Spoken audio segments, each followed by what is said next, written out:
وَإِذَا سَأَلَكَ عِبَادِي عَنِّي فَإِنِّي قَرِيبٌ أُجِيبُ دَعْوَةَ الدَّاعِ إِذَا دَعَانِ فَلْيَسْتَجِيبُوا لِي وَلْيُؤْمِنُوا بِي لَعَلَّهُمْ يَرْشُدُونَ. نحمده ونصلي على رسوله الكريم، اما بعد فاعوذ باللہ من الشیطان الرجیم، بسم اللہ الرحمن الرحیم، رب اشرح لی صدری ویسر لی امری واحلل عقدۃ من لسانی یفقہوا قولی. السلام علیکم ورحمۃ اللہ وبرکاتہ. ناظرین، پروگرام دعا کیجیے کے ساتھ آپ کی خدمت میں حاضر ہیں. آج ہم انشاءاللہ قرض سے نجات کی دعائیں آپ کے ساتھ شیئر کریں گے. اللہ سبحانہ وتعالی فرماتے ہیں وَقَالَ رَبُّكُمُ ادْعُونِي أَسْتَجِبْ لَكُمْ. تمہارا رب کہتا ہے کہ تم مجھ سے دعا مانگو، میں تمہاری دعا قبول کروں گا. تو انسان کسی بھی قسم کی جب مشکل میں ہو، خواہ وہ بیماری ہو، روحانی یا ذہنی پریشانی ہو، اولاد کی طرف سے کوئی پریشانی ہو یا مالی پریشانی ہو، تو ان تمام مواقع پر انسان کو اپنے رب ہی کو پکارنا چاہیے. یہ اللہ تعالیٰ کا وعدہ ہے کہ قُلِ اللَّهُ يُنَجِّيكُم مِّنْهَا وَمِن كُلِّ كَرْبٍ. اللہ تم کو اس وقتی تکلیف اور ہر قسم کی تکلیف سے نجات دیتا ہے، تو ہمیں اللہ تعالیٰ ہی کو پکارنا چاہیے. پھر اسی طرح اللہ تعالیٰ کو پکارنے سے پہلے اللہ تعالیٰ کی تعریف اور تعریف کے بے پناہ کلمات. اللہ تعالیٰ کی تعریف کے کلمات اتنے زیادہ ہیں کہ اگر انسان ان کو ساری زندگی بھی شمار کرتا رہے تو شمار نہ کر سکے. اس لیے نبی صلی اللہ علیہ وسلم نے تعریف کے جو کلمات سکھا دیے ہیں، اگر انسان ان کو سیکھ لے، ان کو یاد کر لے اور ان کے مطابق اللہ تعالیٰ کی تعریف کرے تو اس سے بہتر کوئی چیز نہیں ہو سکتی. تو تعریف کے یہ کلمات جو نبی صلی اللہ علیہ وسلم نے ہمیں سکھائے، اللہ اکبر کبیرہ والحمد للہ کثیرہ وسبحان اللہ بکرۃ واصیلا. اللہ سب سے بڑا ہے، بہت ہی بڑا، اور سب تعریفیں اللہ تعالیٰ ہی کے لیے ہیں، اور میں صبح و شام اللہ کی پاکی بیان کرتا ہوں. اور حق بھی یہی ہے کہ انسان صبح و شام اللہ سبحانہ وتعالیٰ کی تعریف بیان کرے، اس کو ہر عیب اور نقص سے پاک قرار دے، کیونکہ وہ ہے ہی اس لائق اور یہ اس کا حق ہے. جہاں تک قرض دینے لینے کی بات ہے تو اس سلسلے میں ہمارا دین کیا کہتا ہے، چند باتیں اس سے متعلق عرض کریں گے. سب سے پہلے تو یہ کہ جب کوئی شخص ضرورت مند ہو، محتاج ہو اور قرض مانگے تو اسے قرض دینا چاہیے، کیونکہ کسی کی ضرورت پوری کرنا اللہ تعالیٰ کو بہت پسند ہے. پھر اسی طرح قرض لینے اور ادا کرنے کے بھی کچھ آداب ہیں. سب سے پہلی بات تو یہ کہ حتی الامکان کوشش کی جائے کہ انسان قرض لینے سے بچے، کیونکہ قرض لینے سے عموماً محبت کے رشتے اور تعلقات ختم ہو جاتے ہیں. ویسے بھی جب دوسرے انسان کو یہ پتہ چلتا ہے کہ قرض لینے والا یا مانگنے والا محتاج ہے تو اس کے ضرورت مند ہونے کی وجہ سے یا اس کی مالی حیثیت کی کمی کی وجہ سے دوسرے کے دل میں اس کے مقام میں کمی آ جاتی ہے. تو اس لیے اس چیز سے حتی الامکان انسان بچے، اور پھر ہر معاملے میں انسان اللہ تعالیٰ ہی سے مانگے اور کوشش کرے کہ وہ لوگوں سے قرض نہ لے. لیکن پھر بھی انسان ہے، انسان کے لیے مالی معاملات، مالی مشکلات اس کے لیے ایک آزمائش ہوتی ہیں، ایک امتحان ہوتی ہیں، اسے دوسروں سے مانگنے کی ضرورت پیش آ جاتی ہے. تو ایسی صورت میں انسان صرف جائز ضرورتوں کے لیے مانگے، عیاشی کے لیے یا صرف خواہشات کی تکمیل کے لیے قرض نہ لے کسی سے. یہاں تک اس چیز سے روکا گیا ہے کہ اگر کوئی شخص حج پہ جانے کی بھی، یعنی اتنے بڑے نیک کام کی بھی خواہش رکھتا ہے اور اس کے لیے وہ قرضہ لینا چاہتا ہے تو اس سے منع کیا گیا. طارق بن عبد الرحمن سے مروی ہے کہ انہوں نے نبی صلی اللہ علیہ وسلم کے صحابی عبداللہ بن ابی اوفا سے سوال کیا کہ ایک شخص نے حج نہیں کیا، کیا وہ حج کے لیے قرض لے سکتا ہے؟ تو انہوں نے کہا کہ نہیں، یعنی حج جیسے نیک کام کے لیے بھی قرض نہیں لینا چاہیے. پھر اسی طرح قرض سے پاک ہونا جنت میں داخلے کی ضمانت ہے۔ نبی کریم صلی اللہ علیہ وسلم نے فرمایا، جس شخص کی روح اس کے جسم سے اس حال میں جدا ہو کہ وہ 3 چیزوں سے بری ہو تو وہ جنت میں داخل ہوگا: تکبر، قرض اور مال غنیمت میں خیانت۔ یعنی جو شخص ان 3 چیزوں سے بچ گیا وہ نجات پا گیا۔ پھر اسی طرح یہ ہے کہ بعض اوقات انسان کسی شرعی مقصد کے لیے قرض لیتا ہے، یعنی حقیقی ضرورت کے لیے قرض لیتا ہے، تو ایسی صورت میں عبداللہ بن جعفر فرماتے ہیں کہ رسول اللہ صلی اللہ علیہ وسلم نے فرمایا، اللہ تعالیٰ قرض لینے والے کے ساتھ ہے۔ یعنی اگر کوئی واقعی حقیقی جائز ضرورت کے لیے لیتا ہے تو اللہ تعالیٰ اس کی مدد کرتے ہیں یہاں تک کہ وہ اپنا قرضہ ادا کرے، بشرطے کہ قرضہ ایسے مقصد کے لیے نہ ہو جو اللہ تعالیٰ کو ناپسند ہو۔ یعنی اس سے یہ بھی پتہ چلتا ہے کہ کسی ناجائز مقصد کے لیے، کسی حرام کام کے لیے اور محض خواہشات کی تکمیل کے لیے قرض نہ لیا جائے، اور اگر انسان جائز ضرورت کے لیے لیتا ہے اور پھر واپس کرے گا اور کرنے کی نیت رکھتا ہے تو اللہ سبحانہ وتعالی اس کی مدد فرمائے گا۔ پھر اسی طرح یہ بھی یاد رکھنا چاہیے کہ انسان قرض لینے کے بعد اس کو ادا کرنے کی فکر کرے، کیونکہ جب انسان کسی کو قرض دینے کی یعنی قرض لوٹانے کی صلاحیت رکھتا ہو اور پھر قرض واپس نہ کرے تو ایسا کرنا بہت بڑا ظلم ہے۔ رسول اللہ صلی اللہ علیہ وسلم نے فرمایا، قرض ادا کرنے میں مالدار کی طرف سے ٹال مٹول کرنا ظلم ہے، اور اگر تم میں سے کسی کا قرض کسی مالدار کے حوالے کیا جائے تو اسے قبول کرے، یعنی قرض خواہ کو کہا جائے کہ کسی دوسرے نے میرا قرض دینا ہے، اس سے لے لو، تو وہ مان جائے۔ پھر اسی طرح یہ ہے کہ آپ صلی اللہ علیہ وسلم نے اس بات کی بھی تلقین فرمائی کہ انسان جب قرض واپس کرے تو اچھے طریقے سے، بھلے طریقے سے، خوش دلی کے ساتھ دوسرے کو ستائے نہیں۔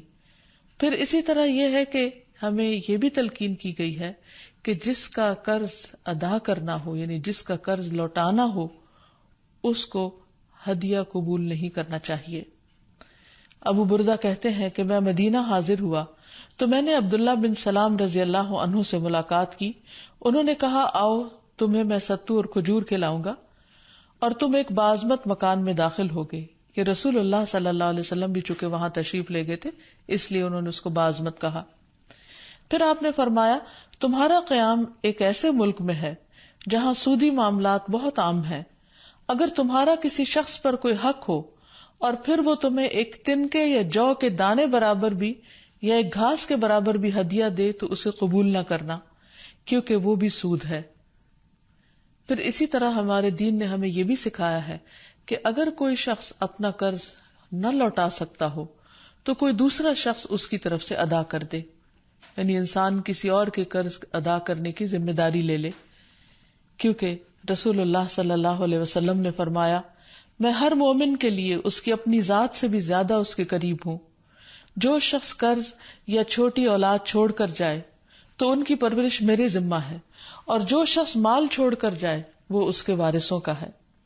تو اس سے یہ پتہ چلتا ہے کہ نبی صلی اللہ علیہ وسلم دوسروں کے قرض ادا کر دیا کرتے تھے۔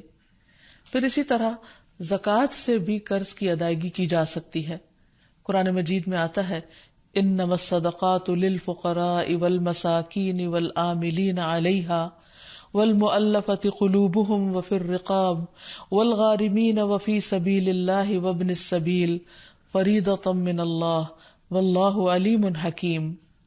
بے شک صدقات تو دراصل فقیروں، مسکینوں اور ان کارندوں کے لیے ہیں جو ان کی وصولی پر مقرر ہیں، نیز تالیف قلب، غلام آزاد کرانے، قرضداروں کے قرض اتارنے، اللہ کی راہ میں اور مسافروں پر خرچ کرنے کے لیے ہیں۔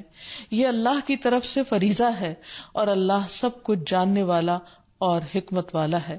تو اس سے یہ پتہ چلتا ہے کہ اگر کوئی شخص مجبور ہو، تکلیف میں ہو، قرض کے بوجھ تلے دبا ہوا ہو، تو اس کا بوجھ اتارنے کے لیے اگر ویسے کوئی ذریعہ نہ بن پائے اور کوئی مدد کرنے کو تیار نہ ہو تو پھر اس کی مدد زکوٰۃ کے مال سے بھی کی جا سکتی ہے۔ لیکن یہ بات یاد رہے کہ ہر انسان جو قرض لے وہ قرض ادا کرنے کی نیت رکھے، کیونکہ جو شخص قرض ادا کرنے کی نیت کرے گا اللہ سبحانہ وتعالیٰ کی اس کے ساتھ مدد ہوگی، اور اس کے لیے انسان کو بھرپور کوشش بھی کرنی چاہیے. حضرت عائشہ کہتی ہیں کہ نبی صلی اللہ علیہ وسلم نے فرمایا، میری امت میں سے جو شخص قرض کا بوجھ اٹھائے اور اسے ادا کرنے کی کوشش کرتے ہوئے فوت ہو جائے لیکن وہ قرض ادا نہ کر سکے تو میں اس کا ولی ہوں. یعنی نبی صلی اللہ علیہ وسلم نے اس کو اپنے ذمے لیا. پھر کیونکہ یہ ایک بہت بڑی نیکی ہے، ایک بہت بڑا ثواب کا کام ہے. پھر اسی طرح یہ ہے کہ انسان کو اس کی بہت زیادہ فکر بھی ہونی چاہیے. ابو ہریرہ کہتے ہیں کہ نبی صلی اللہ علیہ وسلم نے فرمایا، میرے لیے یہ بات باعث مسرت نہیں کہ میرے پاس احد کے پہاڑ برابر سونا ہو اور تیسری رات مجھ پر آ جائے اور ان میں سے 1 دینار بھی میرے پاس باقی ہو، یعنی اسے میں اللہ کے راستے میں خرچ نہ کر دوں، سوائے اس دینار کے کہ اس کو میں اپنے قرض کی ادائیگی کے لیے بچا رکھوں. یعنی آپ صدقہ کرنے سے زیادہ اس بات کو اہمیت دیتے تھے کہ قرض کو واپس کر دیا جائے، کیونکہ قرض کا ادا کرنا فرض ہے اور صدقہ خیرات جو ہے وہ ایک نفلی عبادت ہے. اسی طرح ہم دیکھتے ہیں کہ ہمیں یہ بھی سکھایا گیا ہے کہ جب کوئی فوت ہو جائے تو اس کے چھوڑے ہوئے مال میں سے سب سے پہلے قرض چکایا جائے اس کا، اور پھر اس کے بعد اس کی وصیت پوری کی جائے. قرآن مجید میں بھی اس کا تاکیدی حکم ملتا ہے. حضرت علی رضی اللہ عنہ فرماتے ہیں کہ رسول اللہ صلی اللہ علیہ وسلم نے قرض وصیت سے پہلے ادا کرنے کا حکم دیا، جبکہ تم لوگ قرآن میں وصیت کو پہلے اور قرض کو بعد میں پڑھتے ہو. تو ابو عیسیٰ کہتے ہیں کہ عام علماء کا اس پر عمل ہے کہ وصیت سے پہلے قرض دیا جائے، کیونکہ قرض ادا کرنا فرض کے درجے میں ہے. اور پھر قرآن مجید میں پہلے کیوں آیا ہے کہ وصیت کو پورا کیا جائے؟ کیونکہ قرض والا تو قرض کا خود مطالبہ کر لے گا، لیکن وصیت جس کے حق میں کی گئی ہو سکتا ہے اسے معلوم بھی نہ ہو، تو اس کی اہمیت بتانے کے لیے کہ وصیت کو بھی پورا کرنا ضروری ہے. لیکن اگر میت جو ہے اس کے ذمہ قرض ہے اور اس کے ساتھ ساتھ وہ وصیت بھی کر چکا ہے تو پہلے قرض ادا ہوگا، اگر مال بچے گا تو وصیت پوری کی جائے گی. پھر اسی طرح یہ ہے کہ اگر کوئی شخص قرض ادا نہیں کرتا تو اس کی روح اس کی وجہ سے قید میں ہوتی ہے. سمرہ کہتے ہیں کہ رسول اللہ صلی اللہ علیہ وسلم نے ہمیں خطبے میں فرمایا، کیا یہاں بنی فلاں کا کوئی شخص ہے؟ تو کسی نے کوئی جواب نہیں دیا. پھر پوچھا، کیا یہاں بنی فلاں کا کوئی شخص ہے؟ پھر کسی نے کوئی جواب نہیں دیا. پھر آپ نے پوچھا، کیا یہاں بنی فلاں کا کوئی شخص ہے؟ تو ایک شخص نے کھڑے ہو کر کہا کہ میں ہوں، اے اللہ کے رسول صلی اللہ علیہ وسلم. آپ نے فرمایا، پہلے 2 بار پوچھنے پر تم کو جواب دینے میں کس چیز نے روکا تھا؟ میں تمہیں تمہاری بھلائی کی خاطر پکار رہا تھا. تمہارا ساتھی اپنے قرض کے سبب قید میں ہے. سمرہ کہتے ہیں میں نے اسے دیکھا کہ اس شخص نے اس کا قرض ادا کر دیا یہاں تک کہ کوئی اس سے اپنا قرض مانگنے والا نہ بچا. یعنی آپ صلی اللہ علیہ وسلم نے اس بات کا اہتمام کیا کہ میت کی روح کو آزاد کرانے کے لیے اس کے قرضے چکا دیے جائیں. یاد رہے کہ شہید سے بھی قرض معاف نہیں. عبداللہ ابن عمرو ابن العاص کہتے ہیں کہ رسول اللہ صلی اللہ علیہ وسلم نے فرمایا، شہید سے سوائے قرض کے سب گناہ معاف کر دیے جاتے ہیں. نبی صلی اللہ علیہ وسلم نے ایسے شخص کا جنازہ پڑھانے سے انکار کر دیا جس کے ذمہ قرض تھا. ابو ہریرہ کہتے ہیں کہ نبی صلی اللہ علیہ وسلم کے پاس جب کوئی جنازہ لایا جاتا تو آپ پہلے یہ سوال پوچھتے کہ کیا اس شخص پر کوئی قرض ہے؟ اگر لوگ کہتے کہ ہاں تو آپ پوچھتے کہ اسے ادا کرنے کے لیے کیا اس نے کوئی مال چھوڑا ہے؟ اگر لوگ کہتے کہ ہاں تو آپ اس کی نماز جنازہ پڑھا دیتے، اور اگر جواب میں نہ بولتے تو نبی صلی اللہ علیہ وسلم فرماتے کہ اپنے ساتھی کی نماز جنازہ خود پڑھ لو. یہ اس وجہ سے کہ لوگوں کو اس بات کا احساس ہو کہ قرض موت کے بعد بھی انسان کے لیے باعث وبال ہے اگر ادا نہ کیا جائے. پھر اسی طرح جو قرض ادا نہ کرنے کی نیت سے قرض لے، ایسے شخص کی بہت مذمت کی گئی ہے. نبی صلی اللہ علیہ وسلم نے فرمایا، جو کوئی لوگوں کا مال قرض کے طور پر ادا کرنے کی نیت سے لیتا ہے تو اللہ تعالیٰ بھی اس کی طرف سے ادا کرے گا، یعنی اللہ تعالیٰ مدد فرمائے گا اس کی. اور جو کوئی نہ دینے کی نیت سے لے کہ دینا نہیں، بس دوسرے کا مال ہتھیا لو قرض کے بہانے، تو اللہ تعالیٰ اس کو تباہ کر دے گا. رسول اللہ صلی اللہ علیہ وسلم نے فرمایا، جو مرد بھی قرض لے اور اس کی نیت یہ ہو کہ قرضہ ادا نہ کرے گا تو وہ اللہ سے چور بن کر ملے گا. یعنی یہ معمولی بات نہیں ہے، بہت بڑا گناہ ہے اگر کوئی ایسی نیت رکھے. پھر اسی طرح ایک اور روایت میں آتا ہے کہ محمد بن عبداللہ بن جحش سے روایت ہے، وہ فرماتے ہیں کہ اللہ کے رسول صلی اللہ علیہ وسلم اس جگہ بیٹھے ہوئے تھے جہاں جنازے رکھے جاتے تھے، تو آپ نے اپنا سر آسمان کی طرف اٹھایا، پھر اپنی نگاہ کو نیچے کیا، پھر اپنا ہاتھ اپنی پیشانی پر رکھ کر فرمایا سبحان اللہ سبحان اللہ، کیا سختی اتری ہے۔ فرماتے ہیں کہ ہم نے پہچان لیا اور ہم خاموش ہو گئے۔ جب دوسرا دن ہوا تو میں نے رسول اللہ صلی اللہ علیہ وسلم سے پوچھا کہ کیا سختی ہے جو نازل ہوئی ہے؟ آپ نے فرمایا قرض کے بارے میں، اس ذات کی قسم جس کے قبضے میں میری جان ہے، اگر کوئی شخص اللہ کے راستے میں قتل کر دیا گیا ہو، پھر وہ زندہ ہو جائے، پھر مار ڈالا جائے، پھر زندہ ہو، پھر مار ڈالا جائے، اور اس پر قرض ہو، تو وہ جنت میں داخل نہ ہو سکے گا۔ یعنی یہ بہت بڑی بات ہے، اس لیے انسان کو عام حالات میں چھوٹی موٹی ضرورتوں پر قرض نہیں لینا چاہیے، لیکن اگر کوئی شدید ضرورت ہو تو ادا کرنے کی نیت سے لینا چاہیے اور پھر ادا کرنے کی کوشش بھی کرنی چاہیے۔ پھر اسی طرح یہ ہے کہ اگر کوئی شخص مقروض مرے گا تو قیامت کے دن جس سے قرضہ لیا ہوگا اس کو مقروض کی نیکیاں دے دی جائیں گی، اور اگر اس کے پاس نیکیاں نہیں ہوں گی تو قرض دینے والے کی برائیاں مقروض کے ذمہ ڈال دی جائیں گی اور وہ ان کی سزا بھگتے گا، کیونکہ وہاں درہم و دینار نہیں ہوں گے، صرف نیکیاں ہی ہوں گی۔ دوسری طرف ہمارے دین رحمت ہے، تو اس میں مقروض کو معاف کر دینے پر بھی بہت سی احادیث ہمیں ملتی ہیں اور اسے ایک بہت بڑی نیکی قرار دیا گیا ہے۔ رسول اللہ صلی اللہ علیہ وسلم نے فرمایا کہ جو شخص قرضے پر مہلت دے اس کے لیے روزانہ صدقہ کرنے کا اجر ہے۔ برائدہ رضی اللہ عنہ سے مروی ہے کہ میں نے نبی صلی اللہ علیہ وسلم کو یہ فرماتے ہوئے سنا کہ جو شخص کسی تنگ دست مقروض کو مہلت دے دے اسے ہر دن کے عوض اتنا ہی صدقہ کرنے کا ثواب ملے گا۔ پھر ایک اور مرتبہ سنا تو نبی صلی اللہ علیہ وسلم نے فرمایا جو شخص کسی تنگ دست مقروض کو مہلت دے دے اسے ہر دن کے عوض دگنا صدقہ کرنے کا ثواب ملے گا۔ میں نے عرض کیا یا رسول اللہ صلی اللہ علیہ وسلم، پہلے میں نے آپ کو ایک گنا پھر دگنا ثواب کا ذکر کرتے ہوئے سنا تو نبی صلی اللہ علیہ وسلم نے فرمایا قرض کی ادائیگی کی مہلت کا وقت آنے سے قبل اسے روزانہ ایک گنا صدقہ کرنے کا ثواب ملے گا، اور قرض کی ادائیگی کی میعاد گزرنے کے بعد مزید مہلت دینے پر دگنا ثواب ملے گا۔ تو اس سے یہ پتہ چلتا ہے کہ جتنی جو مقروض کو ڈھیل دیتا ہے اس کے لیے اجر اتنا ہی زیادہ بڑھتا چلا جاتا ہے۔ پھر قرض کا اجر جنت کے دروازے پر بھی لکھا ہوا ہے۔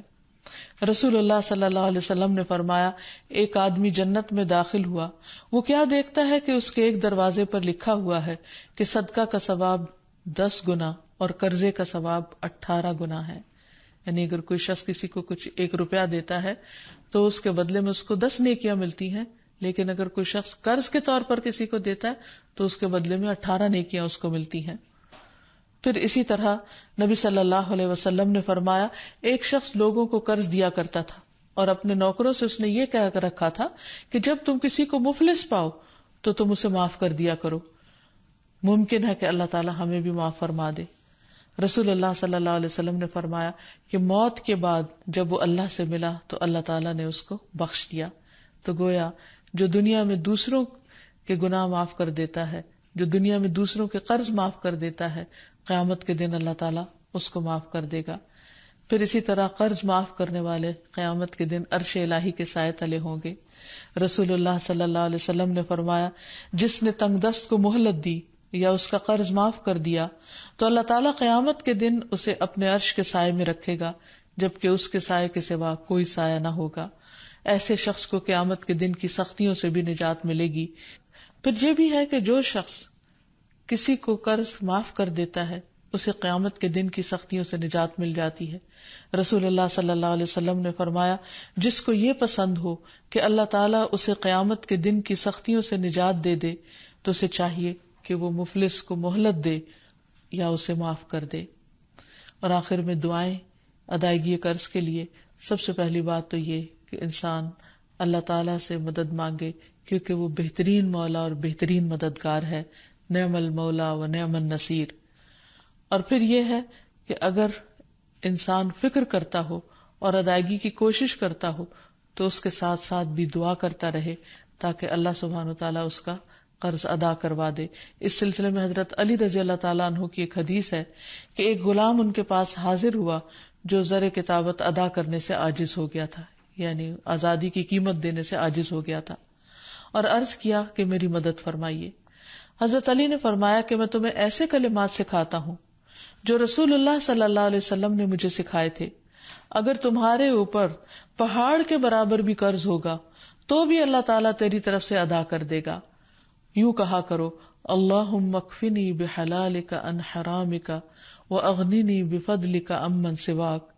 اے اللہ مجھے حلال مال دے کر حرام سے باز رکھ اور مجھے اپنے فضل سے اپنے علاوہ دوسروں سے بے نیاز کر دے. اسی طرح ایک اور روایت میں آتا ہے، حضرت انس سے روایت ہے کہ رسول اللہ صلی اللہ علیہ وسلم نے حضرت معاذ سے فرمایا، کیا میں تمہیں ایسی دعا نہ سکھاؤں جس کے ساتھ تم دعا کرو اگر تم پر احد کے پہاڑ برابر بھی قرضہ ہو تو اسے اللہ تعالیٰ تم سے ادا کر دے گا.